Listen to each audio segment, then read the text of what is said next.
Assalamualaikum warahmatullahi wabarakatuh. Perkenalkan, nama saya Rizky Perseptian. Di sini saya akan mempresentasikan tentang strategi pembelajaran Penjas. Strategi pembelajaran Penjas mencakup dari beberapa, yaitu yang pertama, 1. Strategi pembelajaran menurut para ahli. 2. Strategi pembelajaran Penjas secara umum. 3. Metode. 4. Manfaat. 5. Teacher-centered learning. Yang keenam, student-centered learning. Pertama, tentang menjelaskan strategi pembelajaran menurut para ahli, yaitu suatu rangkaian rencana kegiatan yang termasuk di dalamnya menggunakan metode dan pemanfaatan berbagai sumber daya atau kekuatan dalam suatu pembelajaran. Strategi pembelajaran disusun untuk mencapai suatu tujuan tertentu. Strategi pembelajaran di dalamnya mencakup pendekatan, model, metode, dan teknik pembelajaran secara spesifik. Ada 6 strategi pembelajaran menurut para ahli, yaitu pertama, Hamzah Beuno. Yang kedua, Dick and Carey. Yang ketiga, Suparman. Yang keempat, Hilda Taba. Yang keenam, Gerlach and Ellie. Yang keenam, Cam. Selanjutnya, strategi pembelajaran secara umum, yaitu yang artinya dalam bahasa Inggris strategi artinya siasat, akal atau perang.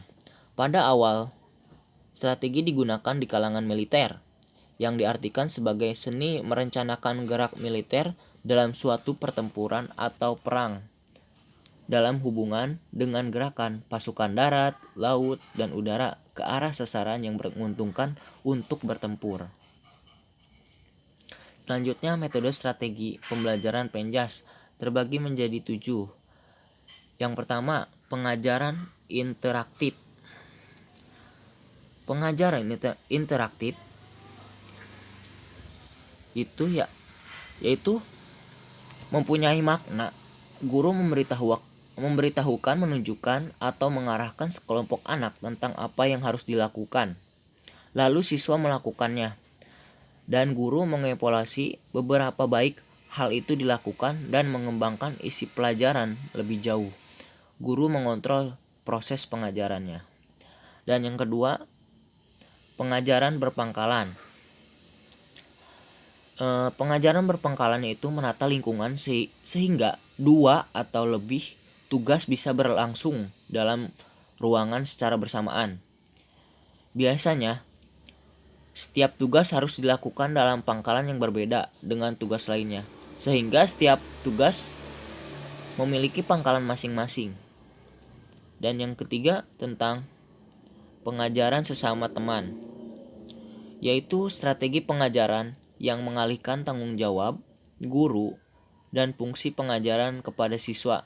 Strategi ini biasanya digunakan bersamaan dengan strategi lain, tetapi berharga untuk dieksplorasi secara terpisah. Yang keempat, pembelajaran komparatif. Sekelompok siswa diberi tugas pembelajaran atau proyek untuk diselesaikan oleh kelompoknya. Siswa dikelompokkan secara heterogen menurut faktor yang berbeda seperti kemampuan dan kebutuhan sosialnya. Yang kelima, strategi pembelajaran sendiri, yaitu melibatkan program yang ditetapkan oleh siswa sendiri dan mengurangi peran guru sebagai penyampaian informasi. Strategi pembelajaran yaitu menyadarkan diri sepenuhnya pada materi tertulis, media, dan prosedur evaluasi yang ditetapkan sebelumnya. Yang keenam, strategi kognitif, yaitu strategi pembelajaran yang dirancang untuk melibatkan siswa secara kognitif dalam isi pelajaran melalui penyajian tugasnya. Strategi ini meliputi gaya pemecahan masalah, penemu terimbing, dan gaya lain yang memerlukan fungsi kognitif anak seperti pembelajaran penemuan, inquiry learning. Dan yang terakhir, ketujuh, pengajaran beregu. Strategi pembelajaran yang melibatkan lebih dari satu orang guru yang bertanggung jawab untuk menyajikan pelajaran kepada sekelompok siswa. Ketika pelajaran pendidikan jasmani bersifat co-education melibatkan siswa putra dan putri, banyak pendidik melihat bahwa tim teaching berbagai cara memenuhi kebutuhan baik putra maupun putri yang terkelompok secara heterogen dengan mendapat guru pria dan wanita di saat bersamaan. Selanjutnya, lanjut dengan materi manfaat strategi pembelajaran penjas, yaitu ada 4. Yang pertama, memudahkan dalam mengkomunikasikan maksud kegiatan belajar mengajar kepada siswa, sehingga siswa dapat melakukan perbuatan belajarnya sendiri secara mandiri. Dan yang kedua, memudahkan guru memilih dan menyusun bahan ajar. Ketiga, membantu memudahkan guru menentukan kegiatan belajar dan media pembelajaran. Yang keempat, memudahkan guru mengadakan penilaian. Ya, selanjutnya yang terakhir tentang tipe pendekatan strategi pembelajaran, yaitu terbagi menjadi 2. Yang pertama, teacher-centered learning.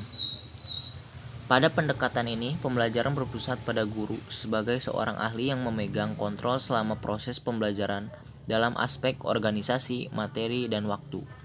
Guru bertindak sebagai pakar yang mengutarakan pengalamannya sehingga dapat menstimulus perkembangan siswa.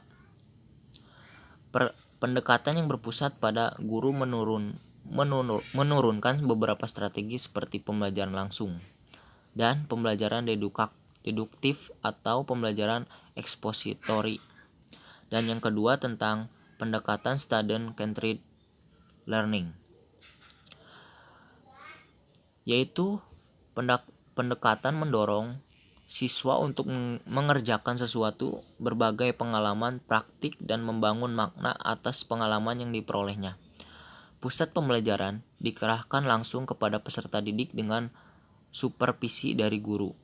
Pendekatan pembelajaran yang berpusat pada siswa menurunkan strategi pembelajaran seperti discovery learning dan inquiry,